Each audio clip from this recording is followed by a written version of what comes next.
Bonjour Dominique Romano. Bonjour. Alors vous êtes arrivé il y a quelques heures sur place, vous n'allez rester que quelques heures. Dominique Romano, donnez-nous votre sentiment depuis que vous êtes arrivé et dites-nous ce qui vous a le plus touché ou bouleversé dans ce que vous avez vu depuis votre arrivée. Écoutez, c'est assez ambivalent. On est partagé entre la détresse qu'on voit arriver et la solidarité impressionnante qu'il y a autour de nous. C'est-à-dire que là, on a un bus de Français qui viennent de Dordogne. On a affrété un bus, un groupe de familles dans un petit village en Dordogne. Et ils ont affrété un bus qui est devant moi, là, que vous pouvez voir, avec son tas de matériel. Et ils ont amené des médicaments, du matériel pour des handicapés, de l'eau, des boissons, et ils comptent repartir avec des familles. Et je trouve ça vraiment absolument merveilleux. Ces gens sont sortis de nulle part. Il y a un mec qui est là avec son camping-car, qui habite dans une province, je sais pas, au sud de la France, et qui est venu tout seul avec ses bagnoles, et puis il compte ramener une famille, et il a amené de la bouffe. Et les gens là, je trouve que cette solidarité qu'on peut ressentir dans ces moments, elle est très impressionnante. Quand on voit le peuple français et tous les gens qui sont ici, il y a plein de nationalités différentes. En fait, soutenir, tout le monde vient aider, tout le monde vient porter un bout de bras ces gens qui souffrent. Il n'y a que des femmes et des enfants, comme a dit Arthur. C'est vrai que c'est impressionnant, il n'y a absolument aucun.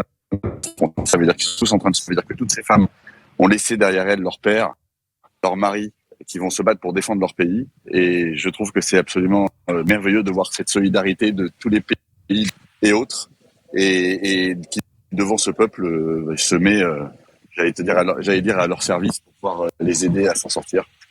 C'est assez merveilleux. Alors c'est vrai qu'ici, il règne un calme assez impressionnant. Il n'y a pas de bruit, il n'y a personne, il y a beaucoup de journalistes, il y a beaucoup d'ONG, il y a énormément de flics. Mais je crois que tout le monde est dans le même sens et tout le monde est aligné. Et c'est une belle preuve d'humanité. Merci beaucoup Dominique Romano, président de Radio J. Merci d'avoir été avec nous en direct sur Radio J. Vous êtes avec Arthur, vous êtes avec l'association Sauveteurs sans frontières, une association israélienne qui s'occupe des personnes qui en ont besoin, de secourir les personnes qui en ont besoin sur les zones de conflit. Donc pour faire un don à Sauveteurs sans frontières, ça c'est le message principal de ce moment qu'on passe avec vous. Pour faire un don à Sauveteurs sans frontières, c'est le www.ssf.world. Sauveteurs sans frontières qui est donc à la frontière avec l'Ukraine et qui aide les réfugiés, tous les réfugiés, ça c'est important de le souligner, tous les réfugiés qui arrivent sur place. Merci beaucoup Dominique Romano. Absolument. Merci. Merci à vous. Si vous avez un message, c'est le moment.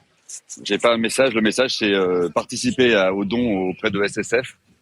Participer à cette formidable alliance générale, j'allais dire presque contre le mal, mais en tous les cas pour le bien. Et c'est une très belle chose. Cette preuve d'humanité qu'on doit tous faire. Si le peuple juif peut le faire et si tous les peuples du monde peuvent le faire, quelle que soit leur religion et leur couleur, c'est la meilleure des preuves de l'humanité qui va devant pour nos enfants et pour nous tous. Merci. Merci beaucoup Dominique Romano, merci d'avoir été en direct avec nous sur Radio J depuis la frontière polonaise, même avec l'Ukraine, même si ça a tangué un peu au niveau on vous a entendu quand même, et merci beaucoup, bonne fin de journée, au revoir, merci. Merci encore, au revoir. Au revoir.